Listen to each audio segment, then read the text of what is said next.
One way of describing marketing is connecting your products to customers. It doesn't allow enough for accident or allow enough for exploration. And it's just hard to be funny. Similar to viral, people underestimate how hard it is to create something that passes virally or is funny. From Orion X, this is the Marketing Podcast. Marketing as a function has transformed in significant ways. More technology, more data, more social, more blending of arts and sciences, more integrated with every other function, and ultimately more critical to the organization. Join Shaheen Khan and Doug Garnett as they discuss news and happenings in the world of marketing, from the boardroom to customer programs. Hi, everybody. Marketing Podcast once more with Doug Garnett. How are you, Doug? I'm good, Shaheen, and you? All right. So it's April Fool's Day, and I was thinking of some witty way of starting, and I couldn't think of anything. I know, I come up so dry on April Fool's Day. It's pathetic. However, of course, I do have something to say because it was an interesting way to wake up this morning. And first thing that happens, I get up and I check in on Twitter, and somebody has posted this ad that says, "What do you think of our new line of eco keys, eco-friendly wooden keys made from recycled wood and tissue?" And there's a few people I'm connected with on Twitter that have like, what's this about? Somebody says, pay attention to the date. Now, the funny thing was, I'm a marketer. I know that April 1st is coming. I was thinking about our recording today. I know it's coming. But this morning, I looked at the ad and I went, are they serious? Because you know what? We're not all thinking, oh, it must be April Fool's Day. Now, sure enough, this is from a small retailer that has a set of shops in the UK called Timpson. And eventually I crack the code and go, that was a little subtle. You know, Yeah. I'm not giving them any value for having done that. On the other hand, my good friend at Klein Tools, Greg Police, he posted and they had a whole April Fool's landing page that they defined for their innovation labs. And it was filled with such things as a helmet that if you wear this helmet, you don't have to get any training to be an electrician. Yeah, I really want to handle live electricity without any training. And my favorite thing is that they were talking about a follow me toolkit so that as you walk around the job site, it follows you, like a puppy. All I can think is that's very funny. No, I don't want it. And for them, I think it kind of worked, but I don't know. What do you think about April Fool's Day in marketing? Well, I thought of my witty thing now, and that's the annual thing that I post, which is on the internet, every day is April Fool's Day. And I think that's a piece of the puzzle here is that it is a special day, and I can get it that as a marketing person or team, you want to align with special days. Right. And obviously holidays and special occasions are very much in that category. Mm-hmm. But this one is a little bit different because the whole purpose of it is to have some kind of a disinformation that is funny. So the two parts of that are a challenge. One is that disinformation has been weaponized recently, so it's not funny. Mm-hmm. And then second, it's just hard to be funny. Not everybody gets to be funny. I think people really underestimate it. It's similar to viral.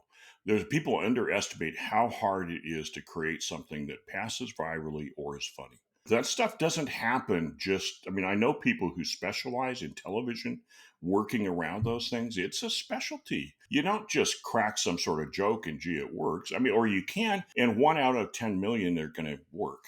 And if you're the one, then you'll think it was what you did that worked, even though it was accident. So truth is, brands need to start respecting that it's pretty hard to do a really good, funny misinformation thing that is funny enough that people get it and like it and it creates some value for you and all those details. But I think it's a little bit harder because when you're a company, everything you put out is treated with a certain degree of skepticism by everybody. Because we're trained consumers. We know that companies exaggerate And there is a way to look at this and say that it is the internet, but I'd also say that you're a marketer. You have to be really careful that you aren't exaggerating so much every day that your April Fools just reinforce, don't trust these people. And then the other thing is, who are you doing it for? Mm-hmm. And if you are doing it for your customers, then how deep an understanding do you have about your customers such that it's going to resonate with them? What is their appetite for something like this? In some markets, customers aren't in the mood to joke around. It's all serious stuff. And maybe that's why some companies don't and some companies do. So it's really interesting. But I think that's a really good segue into what does this communication mean in terms of the signals that you're sending to your community whether it's customers or employees or potential recruits or investors? And to what extent do you really understand their behavior? I think that we kind of underplay how important some of the symbolic things are. So, signaling is kind of a symbolic thing where you do Hmm. one thing and it has an outsized impact because it symbolizes something. So, for that, I end up going back to Rory Sutherland's book, Alchemy, because All right. he has a really interesting viewpoint out of direct response marketing for how a lot of different things work. And in Alchemy, he's writing about all these oddities. For example, the one I do like to repeat fairly often is the opposite of a good idea may also be a good idea. We tend to think that there's always one answer. There's never one answer. With one of my classes this week, they was talking to them about their term paper they have to do, and I said, "Well, here's the scoop. There's 100 answers. 10 of them are good. I want you to find 6 of those 10. That's your Hmm. job. But there's no best. I just want you to find 6 of the 10 workable answers, and there's 100 answers out there." So Rory talks about signaling a lot, and his example are the hansom cabs in London, the black cabs in Hmm. London, and that in order to become a approved driver, there's a tremendous amount of study required. Oh, it's a big deal. Yeah. It's a big deal. Yeah. And Yeah. Yeah. in this day of GPS and the like, maybe that's not needed. Unfortunately. But his point is that, yeah, I agree with that. His point is that it's a signal that if you're going to take one of those cabs, you're getting a quality, you're getting reliability, you're getting a trust that you can put in it. And it kind of signals a premium or signals something about that product. I talk about this with students, and we often talk about Apple. When Apple started using those gorgeous boxes, when you got your first iPhone in one or iPad in one of those really well built boxes. It was such a stunner because nobody else was doing it at the time. And I would get this feeling of, that's Apple doing something they didn't have to do. I'd already bought the Hmm. product, but they're signaling this product's really good. Those have a lot of impact for you.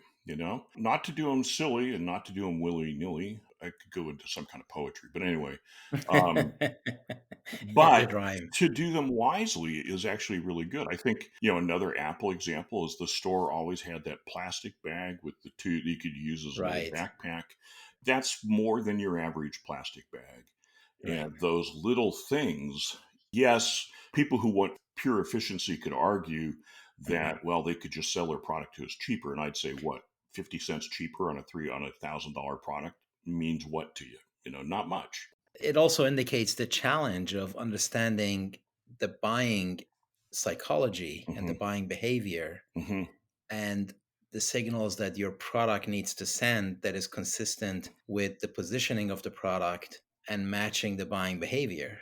One of the rules that we've developed that I'm sure many others have too is that you have features, benefits, and pain points, and then you have buying behavior. And you want to get all those four right. Understanding the psychology of buying is a really big piece of it.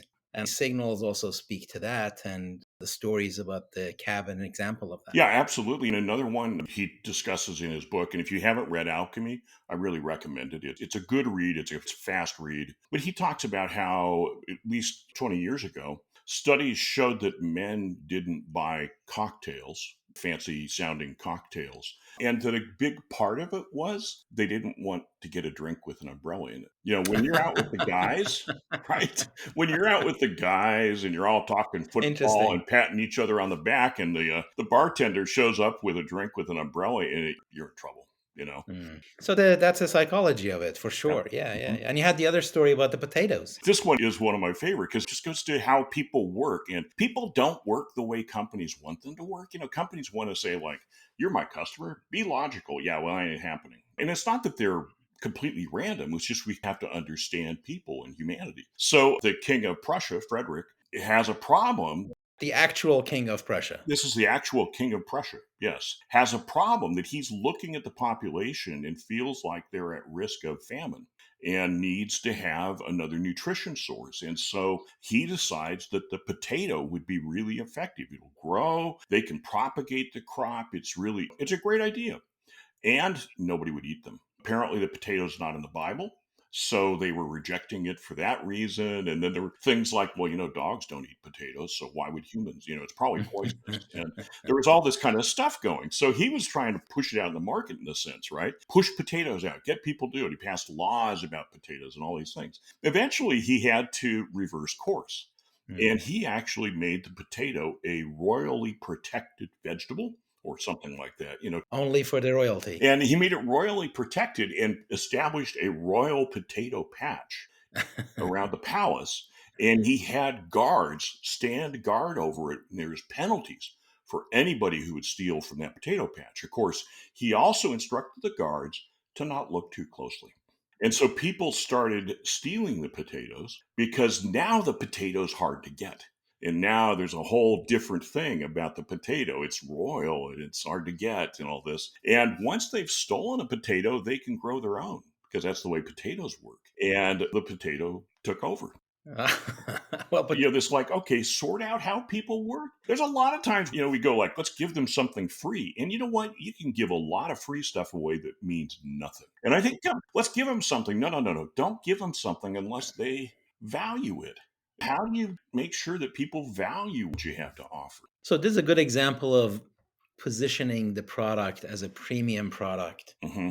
with Hmm. some scarcity and some nobility attached to it. It's not for you. It's a bit of a forbidden pleasure Hmm. because it's only a royal thing. Yep. And then of course as soon as you do it, you say, well, I can grow it myself. Why don't I do that and save myself? So thanks to the King of Prussia, Frederick, the potato has come a long way. But a segue for us is really just the positioning and how do you find who your customer is and what they need and what is the messaging and what is the narrative and all the different ways that we have come up with to get our arms around this. Yeah, I was surprised when we were talking earlier that we were talking about jobs to be done. And you said in your experience, you've seen a lot of people want to use jobs to be done for positioning and for more communication like stuff. And I I, have seen I was that, yeah. surprised because I've run into it in the how do you invent products world. That is where I've kind of run into it most was people saying it's the way to invent products. Yeah. So I think I was fascinated by that. So tell me more about that. Well, to me, jobs to be done is just one of several other ways of going about it. There are Hmm. different ways of skinning the overall cat, and the overall cat is how can I understand what my real, genuine capabilities are for whatever I'm offering, and how do I understand what are real, genuine needs that a customer have, and how do I match the two together? So, to me, one way of describing marketing is to connecting your products to customers in an honest, real way. So, how do you go about doing that? There are many ways. JTBD is one, and it can work.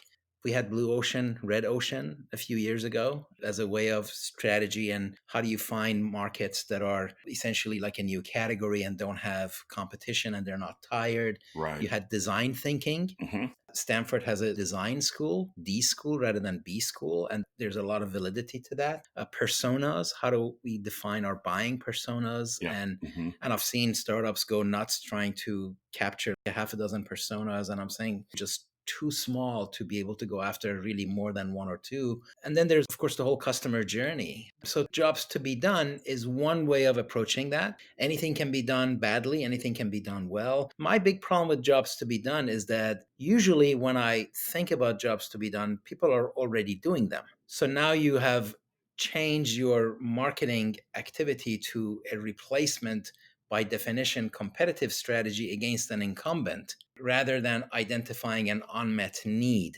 So it's a good step to go through, but it's not the destination. And my view is that if you're not doing anything at all like that, that's a good way to start. But it's not like you're not graduating. This is positioning messaging 101. Well, and I think really within the world of innovation and new products, it's the same thing. I think that when it's talked about in innovation and in inventing products, it's always based with nobody's ever done this in the past. And of course, I get furious at that because all that's in it is stuff that's been done for over 100 years. And they put it together, but it's still basically stuff we've all been doing.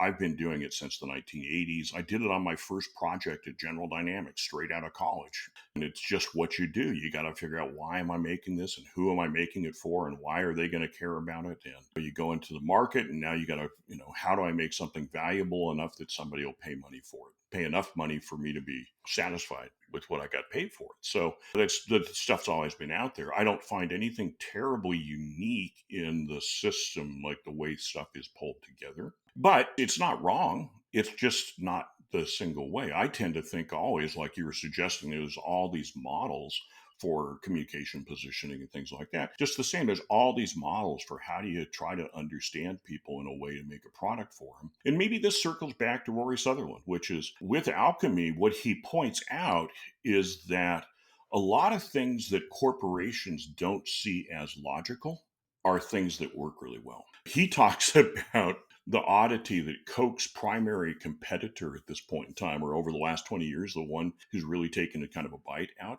is Red Bull. It's expensive. It comes in small bottles, and it tastes bad to those of us who, at least in our generation, I think. I have students who are like, oh no, I love Red Bull. And I think it's because they've learned to get to it. But you look at it and it's like, that doesn't make any sense from a business school perspective. Business school wouldn't say, go make this, but it's the one thing that's happened. And I think that that's my concern with the jobs to be done world, is it doesn't allow enough for accident or allow enough for exploration, that maybe what is needed can't be described as a job and you can't describe the customer hiring it. Maybe it's just more people are doing this and they're going to spend some money for that and they're trying to hit at this and they'd like this. Right. I mean, reality is, and this is our advice to people, and actually what we practice within Orion X, is that we think that all of these models are tool sets that you can draw from and learn from. Mm-hmm.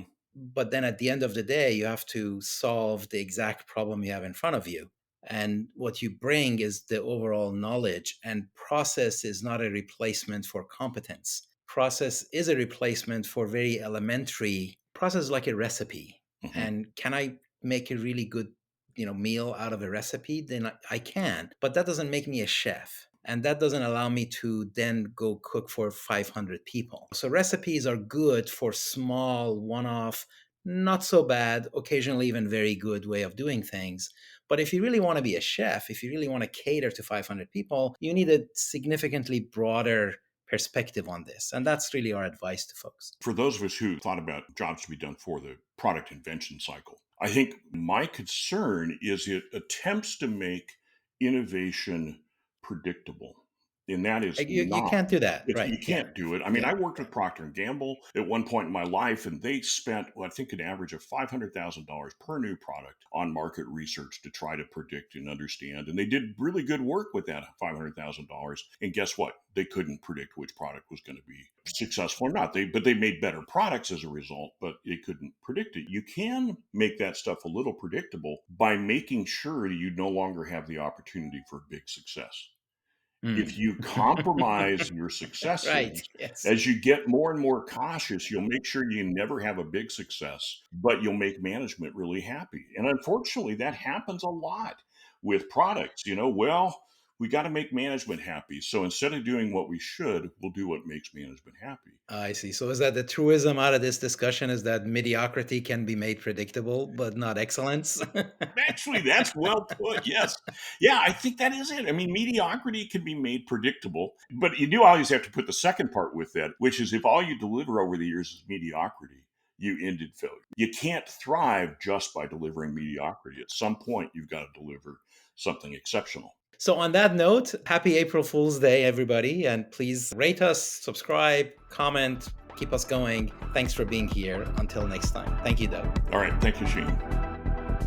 That's it for this episode of the Marketing Podcast. Every episode is posted on orionx.net and shared on social media. Use the comments section or tweet us with any questions or to propose topics. If you like the show, rate and review it on Apple Podcasts or wherever you listen. The Marketing Podcast is a production of Orion X. Thank you for listening.